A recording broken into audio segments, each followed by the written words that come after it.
सो hi guys, आज के video में हम बात करने वाले हैं कोशिका या सेल के बारे में। और ये वीडियो सेल या फिर कोशिका का सेकेंड पार्ट होने वाली है। ये सेकेंड पार्ट होने वाली है। इससे पहले भी एक वीडियो हम कोशिका के नाम पे अपलोड कर चुके हैं। अगर आप उसको नहीं देखे हैं तो सबसे पहले जाके उसको देख लीजिए। उसमें हमने बेसिकली चीज़ें कोशिका के बारे में बताई हैं, जैसे कोशिका की खोज किसने की है, जीवित कोशिका की खोज किसने की है, मृत कोशिका की खोज किसने की है, कैसे कोशिका की खोज हुई, इस तरह की सारी चीज़ों। और कोशिका को हम मतलब सेल क्यों नहीं कहते हैं, साइटो क्यों कहते हैं, कोशिका के अध्ययन को क्या कहते हैं, सबसे बड़ी कोशिका, सबसे छोटी कोशिका, शरीर में सबसे बड़ी कोशिका, दुनिया में सबसे बड़ी कोशिका, छोटी कोशिका, इन सारी चीज़ों के बारे में हमने वीडियो के फर्स्ट पार्ट में बात किया है। इस वाले वीडियो में हम बात करेंगे कि practically functions of the cells. Specially उसमें हम क्या करते हैं कि पहले वीडियो में हमने बात किया है कि इंट्रोडक्शन ऑफ सेल, मतलब सेल की खोज वगैरह के बारे में। और इस बारे में हम बात करेंगे कि सेल काम कैसे करता है, सेल होता क्या है, सेल की बनावट क्या होती है, उसके कोशिकांग मतलब एलिमेंट्स क्या होते हैं, ये सारी बात के बारे में हम बात करने वाले हैं। तो सबसे पहले आप जान लीजिए कि जो सेल होते हैं वो दो तरह के होते हैं। एक होता है एनिमल सेल, जो कि कुछ सर्कल टाइप का होता है, जिसको हम क्या कहते हैं, किस नाम से, एनिमल सेल कहते हैं। और दूसरा होता है प्लांट सेल, जिसकी बनावट कुछ इस तरीके से होती है। ठीक है, प्लांट सेल की बनावट कुछ इस तरीके से होती है और एनिमल सेल की कुछ उस तरीके से होती है। तो सबसे पहले देखिए, दोनों सेल लगभग सेम वर्क करते हैं। इनका फंक्शन जो होता है, इनका प्रैक्टिकली फंक्शन होता है, क्या होता है, दोनों का सेम होता है।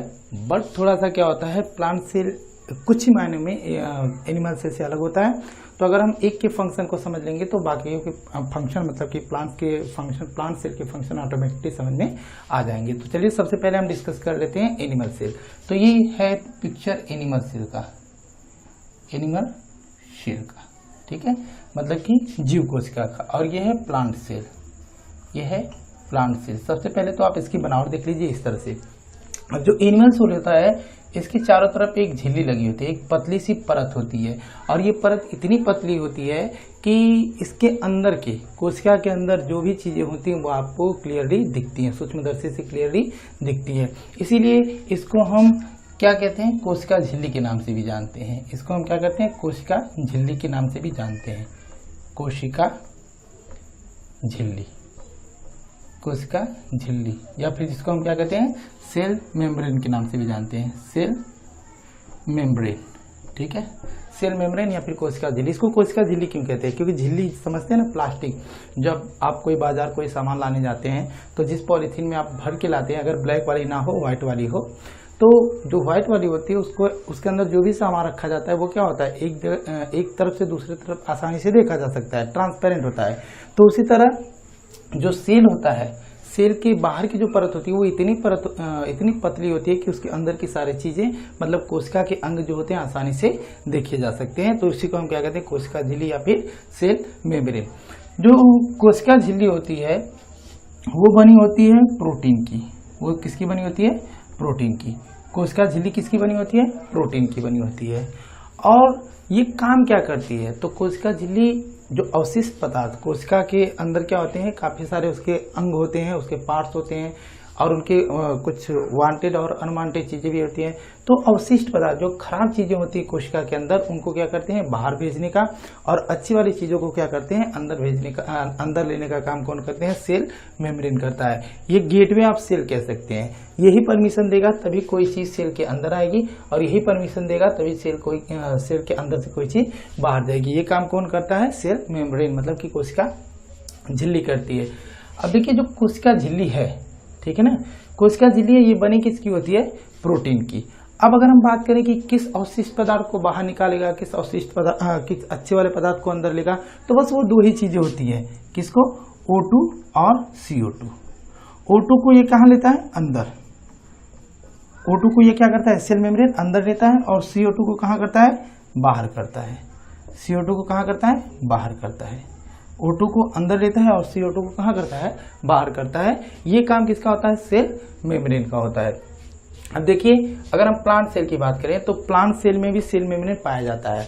कभी कभी ऐसा कहा जाता है, कुछ कुछ बुक्स में भी ऐसे लिखा गया होता है कि सेल मेम्ब्रेन किस में पाया जाता है, आपके कोशिका मतलब कि जो एनिमल सेल होते हैं उनमें पाया जाता है, और इसमें क्या होता है, सेल वॉल पाया जाता है। प्लांट सेल में सेल वॉल पाया जाता है, लेकिन ऐसा नहीं होता है।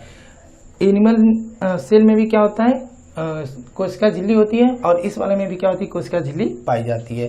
दोनों में अंतर क्या होता है, देखिए जैसे हमने आपको फर्स्ट पार्ट में बताया था कि रॉबर्ट ब्राउन ने जब इसकी सेल की खोज की थी, वो जो पौधा था उसके कार्क में खोज किए थे। कार्क मतलब कि पेड़ के अंदर, पेड़ की छाल के अंदर की एक पतली सी जो परत होती है, जिसको हम क्या कहते हैं, कार्क।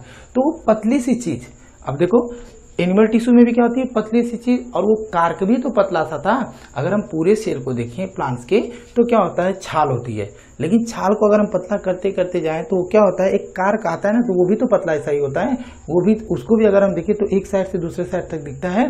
तो इसमें भी कोशिका झिल्ली पाई जाती है, इसमें भी अंदर की साइड कहाँ पाई जाती है, कोशिका झिल्ली पाई जाती है। लेकिन इसकी जो कोशिका झिल्ली होती है, इसकी कोशिका झिल्ली होती है बहुत ही पतली सी होती है, और वो कोशिका झिल्ली के साथ साथ इसके अंदर जो एक परत होती है वो काफी मोटी सी परत हो जाती है। इसके सेल की परत क्या हो जाती है, काफी मोटी सी हो जाती है। जैसे छाल देखिए ना, पेड़ का छाल जो कवर होता है, जिससे डालियां बनी होती हैं, पेड़ का तना बना होता है, सारी डालियां बनी होती हैं, तो उनको हम क्या कहते हैं, वो थोड़े से क्या होते हैं, मोटे होते हैं। एनिमल सेल में जो परत होती है, बाहर की परत क्या होती है, बहुत ही पतली होती है, इसलिए सेल मेम्ब्रेन कहते हैं। और जो प्लांट सेल होते हैं उनमें बाहर की परत क्या होती है, बहुत ही मोटी होती है, इसीलिए ये क्या कहते हैं, वाल कहते हैं, इसको हम कहते हैं सेल वाल। ये पतली सी झिल्ली की तरह होती है, ठीक है। अगर हम देखिए एनिमल सेल की बात करें तो ये झिल्ली की तरह पतली होती है, इसलिए कोशिका झिल्ली कहते हैं। और ये क्या होती है, एक दीवार की तरह मोटी होती है, इसलिए इसको हम क्या कहते हैं, सेल वाल के नाम से जानते हैं। क्या, सेल वाल के नाम से जानते हैं, जिसको हम कोशिका भित्ति भी कहते हैं, कोशिका भित्ति के नाम से भी जानते हैं। भित्ति ये पतली सी होती है, इसको कोशिका झिल्ली, सेल मेम्ब्रेन कहते हैं। ये मोटी सी होती है, दीवार की तरह मोटी होती है, इसलिए इसको क्या कहते हैं, सेल वाल कहते हैं, हिंदी में कोशिका भित्ति भी कहते हैं। एनिमल सेल किसका बना होता है, प्रोटीन का बना होता है, वही प्लांट सेल किसका बना होता है, सेलुलोज का बना होता है। किसका, सेलुलोज का बना होता है, ठीक है ना।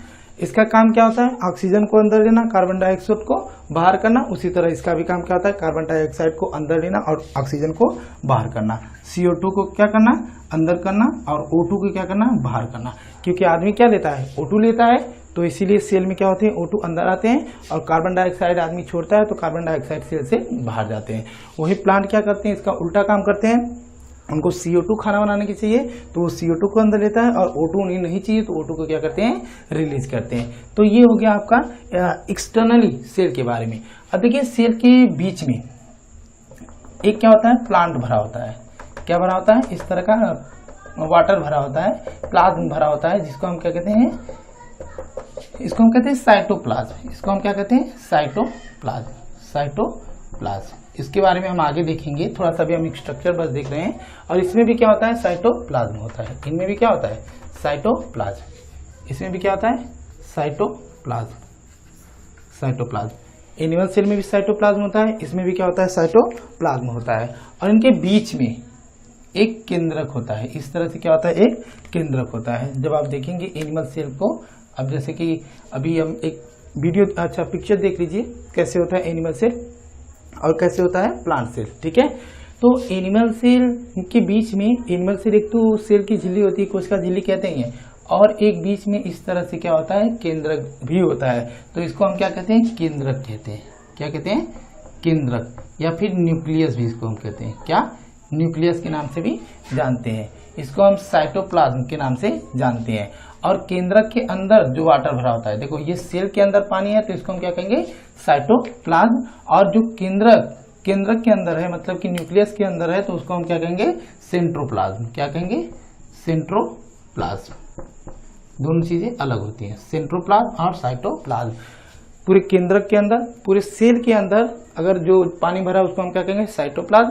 और जो अंदर सेल के अंदर, मतलब कि जो केंद्रक है उसके अंदर जो पानी भरा है उसको हम क्या कहते हैं, सेंट्रोप्लाज्म। बीच वाले को कहते हैं केंद्रक। और इसके बाद अब कोशिका के बहुत सारे अंग होते हैं इस तरह से, जैसे माइटोकॉन्ड्रिया हो गया, और उसके बाद सारी चीजें होती हैं, बहुत सारे इसके क्या होते हैं, अंग होते हैं। तो उनको हम थोड़ा सा आगे देखेंगे।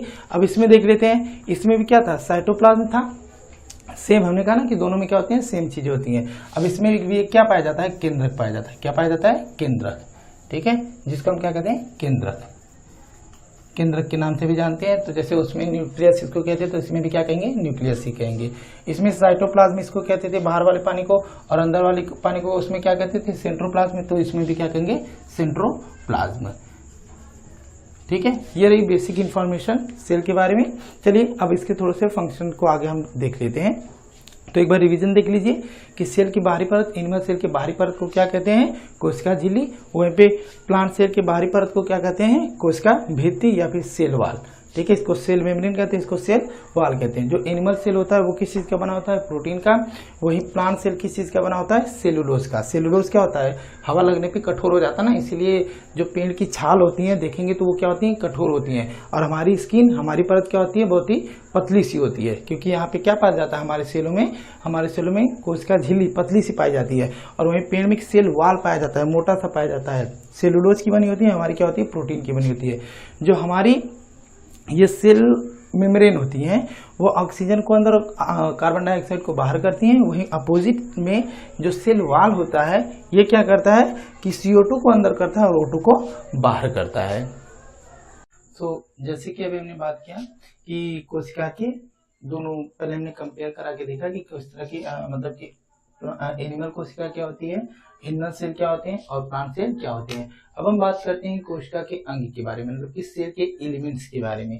तो हमने जैसा कि कहा कि आप अगर एक को समझ जाएंगे तो बाकियों को आराम से समझ जाएंगे, ठीक है ना।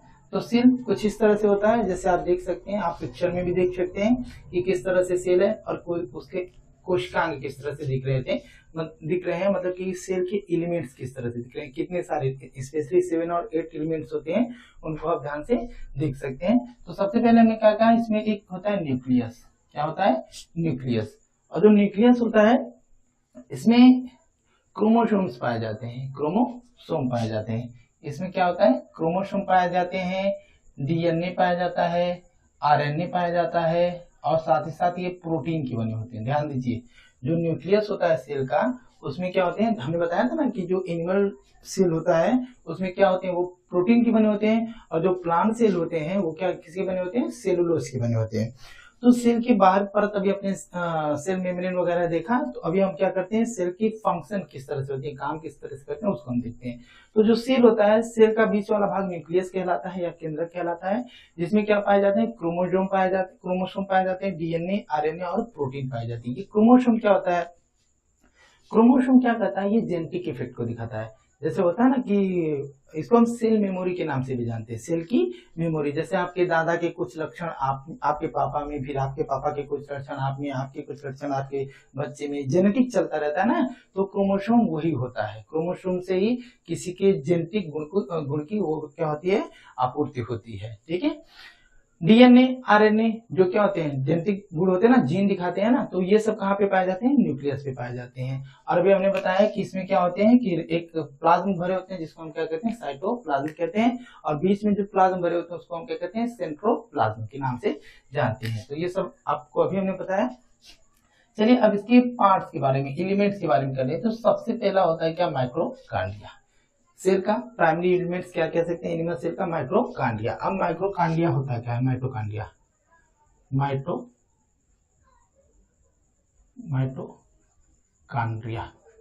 ठीक है। ये होता क्या है, देखो जो माइटोकांड्रिया होता है ये रसोई घर भी इसको हम कहते हैं, पावर हाउस भी कहते हैं, विद्युत गृह भी कहते हैं। लेकिन हम कहते क्यों है, देखो अभी हमने बताया आपको कि जो सेल मेम्ब्रेन होता है, ठीक है, सेल मेम्ब्रेन ऑक्सीजन को जब अंदर लेता है तो ऑक्सीजन को जो माइक्रोकांडिया होता है क्या करता है, एक फॉर्म से एनर्जी के फॉर्म में चेंज करता है।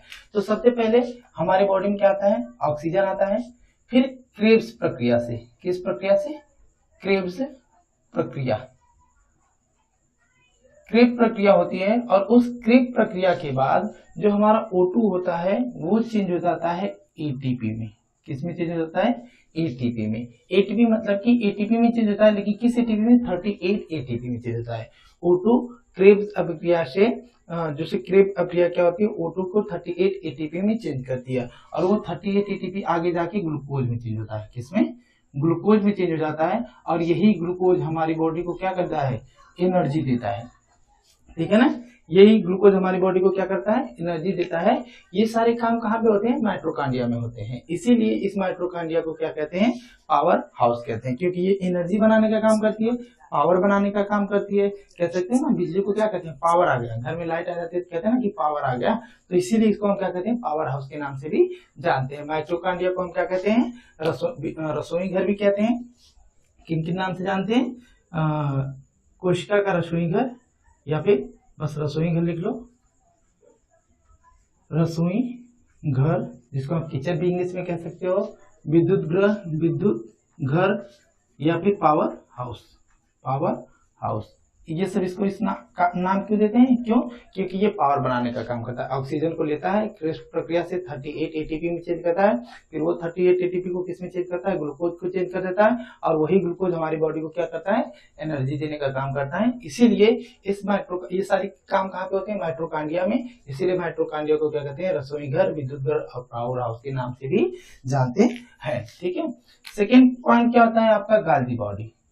सेकेंड क्या होता है, गाल्जी बॉडी। अगला देखिए, गाल्जी बॉडी, गाल्जी बॉडी। अब गाल्जी बॉडी क्या होता है, जो गाल्जी बॉडी होता है इसको आप कह सकते हैं कि ट्रांसपोर्ट का काम करता है। क्या करता है, ट्रांसपोर्ट, या फिर ट्रांसपोर्ट ऑफ सेल कह सकते हो, मतलब कि यातायात।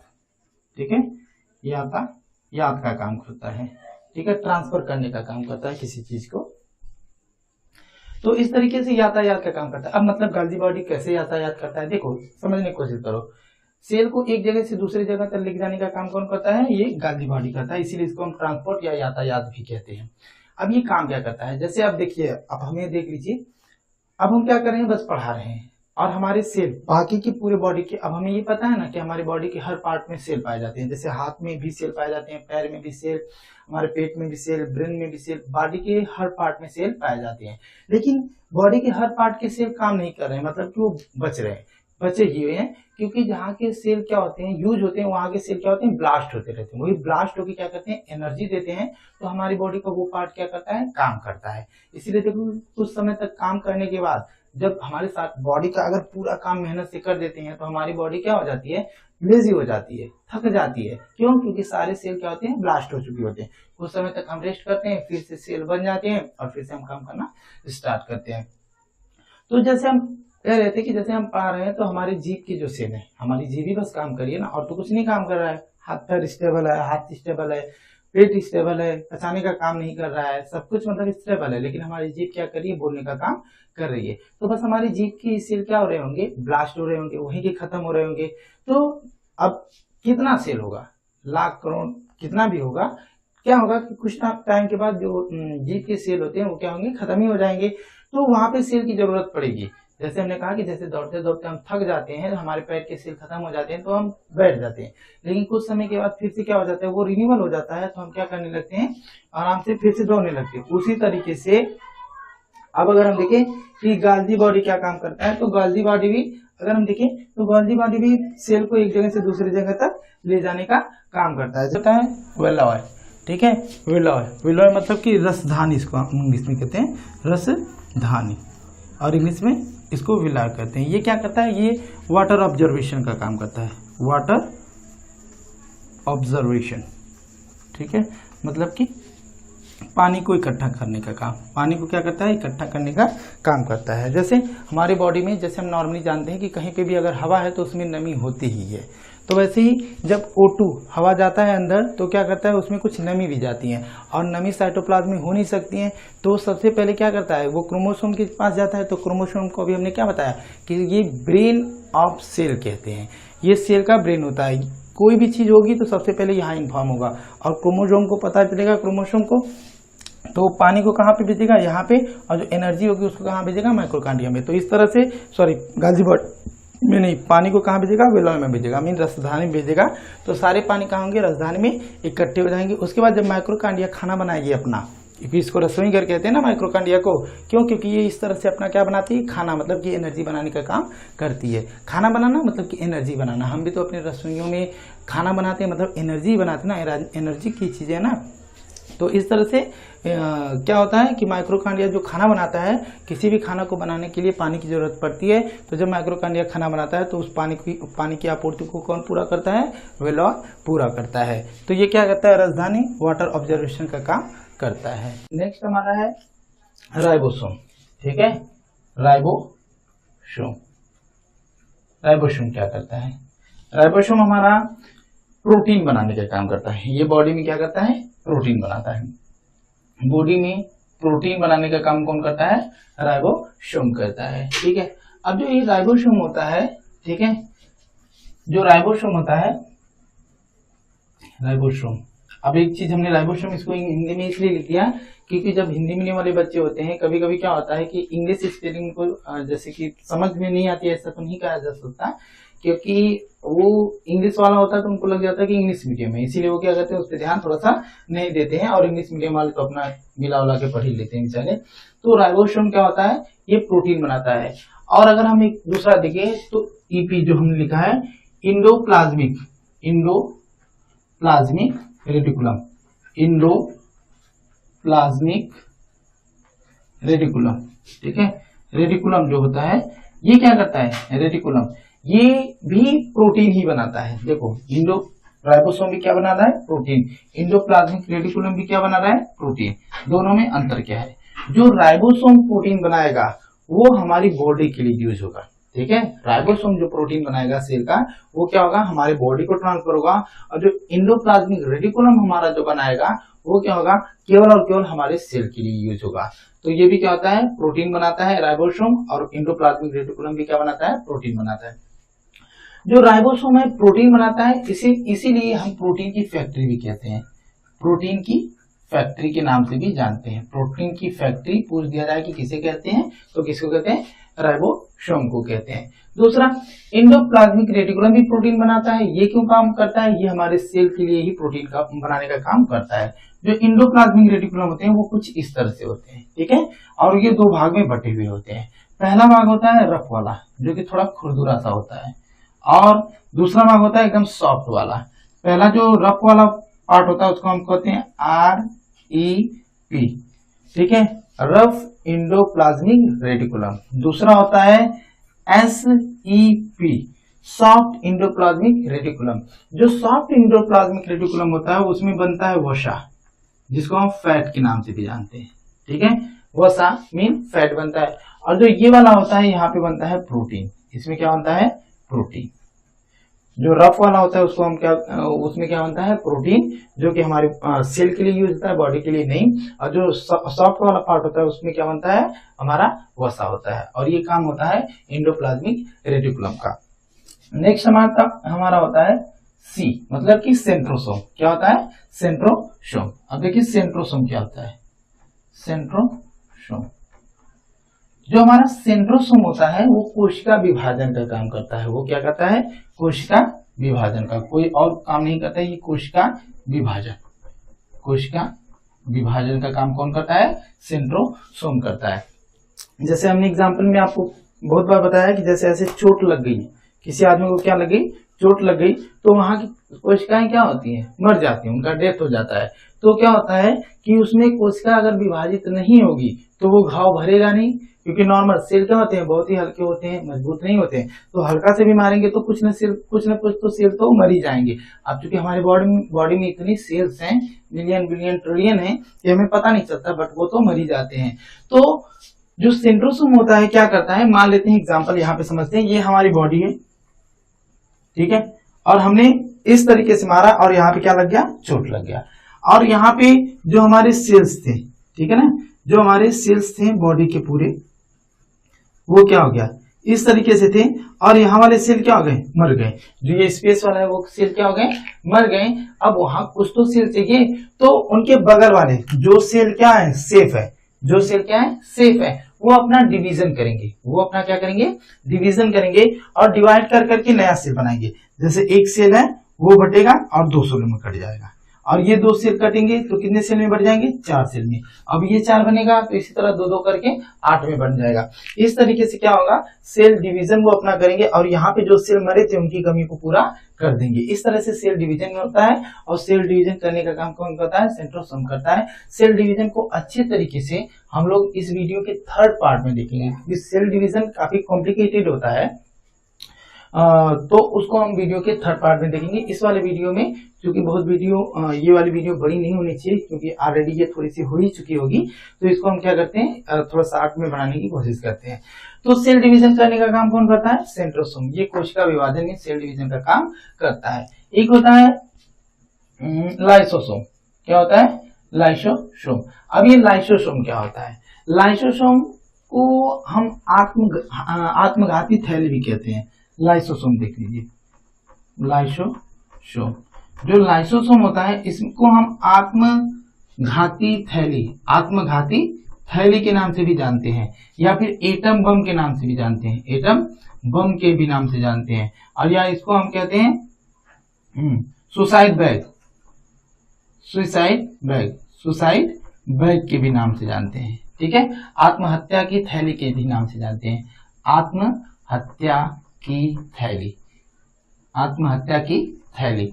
इन सभी नामों से हम किसको जानते हैं, लाइसोसोम को जानते हैं। अब ये काम क्या करता है, जैसे लाइसोसोम काम क्या करता है, आत्मघाती थैली। अब देखो, जब जैसे हमने अभी आपको एग्जांपल बताया कि जैसे अगर हम अपनी बॉडी को इस तरह से मार देंगे, कहीं पे भी हाथ पे ही मार देते हैं, तो वहां के सेल क्या हो जाएंगे, इस तरह से क्या हो जाएंगे, मर जाएंगे, डेड हो जाएगी इनकी। तो जो मर गए वो तो ठीक है, खत्म हो गए, लेकिन जो आधा मरे हैं वो क्या करेंगे, अब हमारी बॉडी में आधा रहेंगे और आधा तो काम कर ही नहीं पाएंगे। मान लेते हैं हमने अपनी बॉडी को मारा और जो सेल कुछ थे वो इस तरह से मर गए, आधा क्या हो गया, मर गया, आधा क्या है, जिंदा है। तो उसका क्या हो गया, मान लेते हैं ऐसे अगर मरा, माइक्रोकांडिया खत्म, वेलर खत्म, गाल्जी बॉडी खत्म। माइक्रोकांडिया खत्म हो गया मतलब कि भोजन ही नहीं बनाएगा, उसमें प्रोग्रेस ही नहीं हो पाएगी, बॉडी को एनर्जी ही नहीं दे पाएगा। वेलर खत्म, पानी ही नहीं रहेगा। गाल्जी बॉडी खत्म, एक जगह से दूसरी जगह तक जाएगा नहीं, तो क्या करेगा, इन्फेक्शन करेगा। इसीलिए जो सेल आधे, पीटने पे, चोट लगने से जो आधे खत्म होते हैं, जैसे देखिए ध्यान से थोड़ा सा जूम करके कि यहाँ पे कुछ सेल क्या है, आधे खत्म हुए। जो पूरा खत्म हुए वो तो ठीक है, खत्म हो गए, लेकिन जो आधा खत्म हुए हैं वो क्या करेंगे, उनको खत्म पूरी तरीके से करना होगा ना, नहीं तो बॉडी में क्या करेंगे, इन्फेक्शन करेंगे। इसीलिए जो लाइसोसोम होता है हमारा, लाइसोसोम होता है वो क्या कर लेता है, अपने आप को क्या करता है, ब्लास्ट कर लेता है।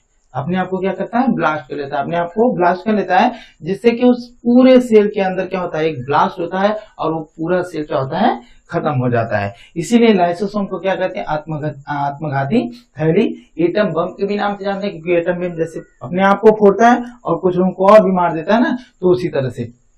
सुसाइड बैग कहते हैं क्योंकि वो बैग की तरह होता है, अपने आप को ही मार लेता है। आत्महत्या की थैली भी इसे ही कहते हैं। इसीलिए हम लाइसोसोम को वो WBC को प्लीहा का क्या कहते हैं कि WBC का प्लीहा क्या होती है, कब्रिस्तान होती है, क्योंकि वहां पे WBC जाके क्या हो जाती है, दफन हो जाती है। तो ये रहा सेल, बेसिक इनके क्या होते हैं काम। अब थोड़ा सा हम लोग देख लेते हैं इनको इरेज करके कि कभी कभी ऐसे पूछ देता है कि बताओ माइक्रोकांडिया की खोज किसने की थी, या फिर बताओ राइबोसोम की खोज किसने की थी, ये इंडोप्लाज्मिक रेटिकुलम की खोज किसने की थी, सेंट्रोसोम की खोज किसने की थी। तो सारी चीजों की खोज तो राइटर मतलब किसने खोज की थी ये तो नहीं पॉसिबल, अब तक नहीं पाया गया है, लेकिन जितने लोगों का पाया गया है उनको हम थोड़ा सा आपको बता देते हैं, जिससे कि आपको और भी क्वेश्चन करने में क्या हो, आसानी हो। सो यहाँ पे जिन भी चीज़ों के साइंटिस्ट हैं उनकी हमने यहाँ पे किस चीज़ की खोज किस साइंटिस्ट ने की थी यहाँ पे हमने मेंशन कर दिया है। तो आप थोड़ा सा देख लीजिए, केंद्रक जो सेंटर होता है, न्यूक्लियस होता है सेल की, उसकी खोज किसने की थी, रॉबर्ट ब्राउन ने। माइट्रोकांडिया मतलब जो खाना बनाता है विद्युत क्रिया, जिसको हमने पढ़ा कि कहते हैं, तो माइट्रोकांडिया की खोज किसने की थी, आल्टमैन ने की थी। सेंट्रोसोम की खोज किसने थी, सेंट्रोसोम क्या होता है, कोशिका को विभाजित करने का काम करता है, एक कोशिका से 2, 2 से 4, 4 से 8 करने का काम सेंट्रोसोम करता है, और उसकी खोज किसने की थी, बोबरी डिवाइड करने का काम करती है।